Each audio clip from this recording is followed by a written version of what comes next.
Mr. Venn never blinked an eye during class, but what scared me the most was when I found out what was hidden in the lab.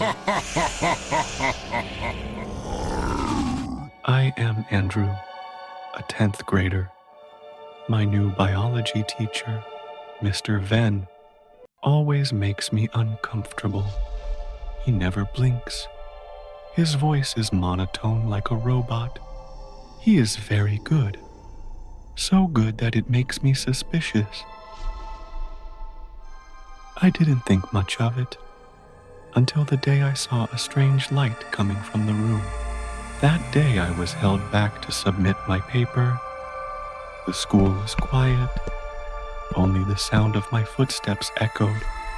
Passing by the lab, the flashing blue light made me curiously open my eyes to look. The teacher was assembling the plastic parts into a human shape, but they moved. My heart pounded. I backed away and ran as fast as I could, not daring to look back. From then on, the teacher noticed me. His eyes seemed to want to dissect my brain. I couldn't sleep and nodded in biology class. When I opened my eyes, I was no longer there. I woke up. No more desk or evening light, just cold white surgical lights above my head. My hands and feet were tied tightly to the table, unable to move. Turning to the side, I saw another person. It was my version.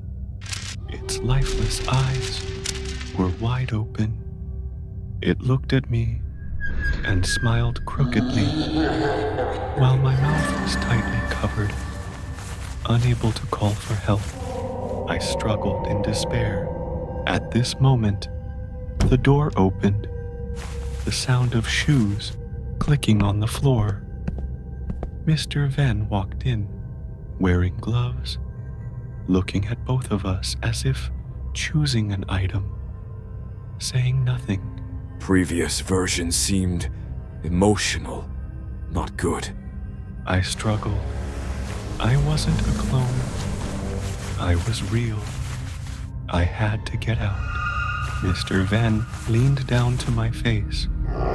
His eyes were cold and lifeless. That was the last thing I saw. Then, everything went black. I woke up in the classroom. Everything was peaceful, as if nothing had happened. My friends surrounded me and looked at me with fear and confusion. I looked down at my hand, saw the stitches running along my wrist. The blood had not yet dried. I quickly ran to the bathroom, turned on the faucet, and tried to wash away the dried blood. I looked up at the mirror. My face in there did not blink, and the mouth in the mirror smiled before me, making me wonder if I was still me or not. Have you ever done something so terrible that you created false memories to hide the truth? I am Luna, living with my husband in a suburban neighborhood. That afternoon, while watering the flowers, I noticed signs that the soil in the garden had been disturbed, as though someone had tried to bury something beneath it. I immediately grabbed a shovel and dug up the soil, but found nothing. What are you doing? At that moment, the new neighbor, who had just moved in, walked by and struck up a conversation with me. I was just planning to plant some flowers. Is there something you need? I've just moved here and don't know anyone. I saw you in the garden and thought I'd come over and chat for a bit. After he said that, he approached and touched my hand, which made me flinch and step back in fear. Just then, my husband returned home. I quickly said goodbye to the neighbor and went inside with my husband. That evening, when I told my husband, he seemed irritated and said I was being overly suspicious. I couldn't sleep, as an uneasy feeling rose in my chest. I had barely fallen asleep when I suddenly woke up gasping for air. My husband's face was right next to mine, his hands tightly around my neck, his eyes filled with hatred. Give me back my life. I struggled, feeling suffocated, nearly choking from the pressure. When I snapped awake in panic, my husband was no longer beside me. I looked at the clock. It was 9 a.m. He must have gone to work already. I decided to go out into the garden to get some fresh air and shake off the terrifying feeling. As soon as I opened the door, I saw the neighbor and his wife standing outside. Hello. We're planning to renovate our house. We wanted to come over and get some ideas on how you decorate your home. Would that be all right? So, he had a family. My husband was right. I had just overthought everything. Of course, come on in. But once inside, I had the unsettling feeling that they were looking for something. It made me feel confused and uncomfortable. When we entered the kitchen, the neighbor opened the refrigerator and his expression changed instantly. He turned to his wife and screamed that there was a body in the fridge. Suddenly, a sharp pain shot through my head, and countless memories flooded back. A few days earlier, I had discovered my husband's affair, and during an argument, I had unintentionally killed him. To avoid being caught, I hid the body in the fridge and dug up the garden to bury it. But overwhelmed with grief, I had completely forgotten what I had done. I began to have hallucinations, believing my husband was still by my side. I'm Jane, a 22-year-old new tourism graduate. I am someone who is passionate about exploring new things, places where no one has ever set foot. Today, after just finishing work, I saw a newly opened coffee shop right under the company gate. The story I am about to tell may be an experience I will never forget in my entire life. My family has been in the traditional medicine business for a long time. When I was young, I often followed my father up the mountain behind our house to find precious medicinal herbs to sell. I still remember once my father told me that on the top of that mountain, there was an abandoned house. The house once had a person who committed suicide, and since then, that person's soul has haunted the place, never leaving. On a weekend, when I returned to my hometown to visit my family, I happened to run into Max, my middle school classmate. Max is a gentle, kind-hearted boy, and my family holds him in high regard. While we were reminiscing about old memories, Max suddenly mentioned the abandoned house. He said that the other day, a hiker happened to pass by that house and saw the shadow of a woman. There's no way that's true! I don't believe it!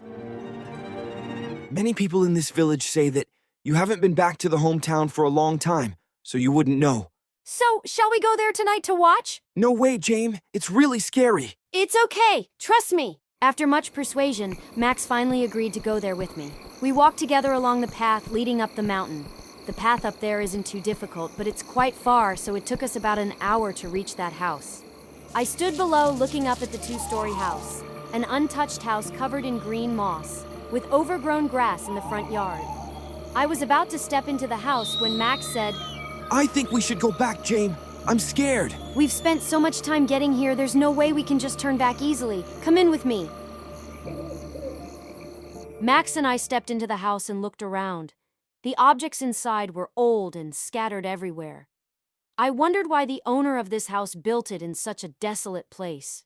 Max pulled my hand and pointed at the picture of a woman hanging on the wall.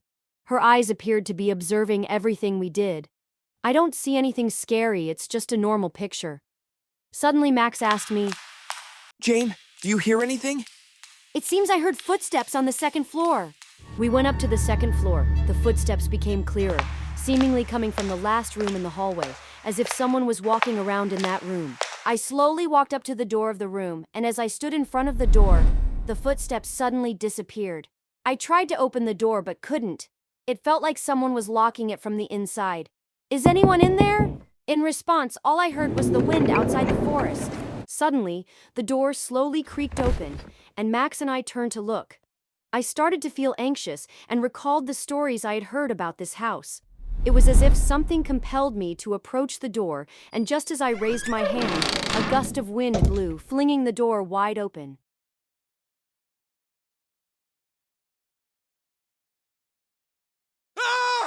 I saw Max passed out lying in the hallway. I ran over and tried to wake him up. Max, what's wrong? Wake up! Looking back at the dark room, only the moonlight filtering through the window created an ethereal glow. I saw the silhouette of a woman standing by the window watching us. That was the woman in the photo in the living room, her gaze looking at me as if she were very angry. I heard her voice say to me, "Who allowed you to come in here? I felt my whole body freeze, unable to move. You shouldn't come here. This is my home." The woman's voice growled. At this point, the whole house seemed to be enveloped in a chilly atmosphere, and the sound of the terrified wind howling outside was audible. The woman slowly approached us, her face pale and looking at us with anger. I felt a chill run down my spine. A thought echoed in my head. I have to leave here immediately. Max, wake up! We have to leave here! Max still lay motionless. In a panic, I pulled Max up, carried him on my back, and rushed out of the house. I ran straight ahead without daring to look back. My legs felt like they had no strength left, but fear wouldn't let me stop. I kept running through the forest until I saw the lights of the houses in the village. Even though 2 weeks have passed, the feeling of fear in my heart has not yet faded. The story about that house and the woman will probably become one of the most terrifying memories of my life. After this story, I advise you not to visit abandoned houses out of curiosity because you will never know what awaits you there. I never forgot that summer, the most terrifying time of my life. After my parents got divorced, I moved in with Aunt Clara, a distant relative of my family. Her house was eerily quiet, with curtains always drawn shut, whether it was day or night. That night, while I was sleeping, I heard a piano melody echoing through the silence. The haunting, sorrowful notes sounded like a choked sob in the night. When I went out to check, the sound abruptly stopped. The next morning, I asked Aunt Clara about it, but she said I had only been dreaming. But through Aunt Clara's evasive gaze, I knew she was lying. I felt that someone was inside, and I wanted to know who it was. That night, I didn't sleep, my eyes fixed on the door of my room. At exactly midnight, the piano music started again, louder than ever. I left my room and slowly approached the door across the hallway. As I drew near, the door creaked open. Bit by bit, I felt as if an invisible force was guiding my legs, pulling me into the room. It was a dark bedroom, dimly lit by the pale moonlight spilling through the window. Beside the bed stood an old, dusty piano. The most terrifying part was that the keys were moving on their own, though no one was sitting there. Suddenly, I saw a girl in a worn white dress standing near the window. Her long hair covered her face, revealing only a twisted, pale smile. Come play with me. In an instant, my whole body was yanked toward the piano. As my fingers touched the keys, fragmented memories flooded my mind. A girl in a white dress, sitting at the piano on a grand stage. She played with all her passion, her hands gliding gently over the keys. Suddenly, the ceiling light crashed down right where she sat. I screamed in fear, but no sound came out of my throat. Jack, why did you come in here? That was when I snapped back to reality. Aunt Clara stood beside me, her face pale with fear. Afterward, I tried to calm down and told her everything. Upon hearing it, Aunt Clara broke into sobs. It turned out that the room across from mine had belonged to Emily, her daughter. Emily had loved playing the piano, but an accident that year left her unable to play ever again. Unable to accept the truth, Emily took her own life in that very room.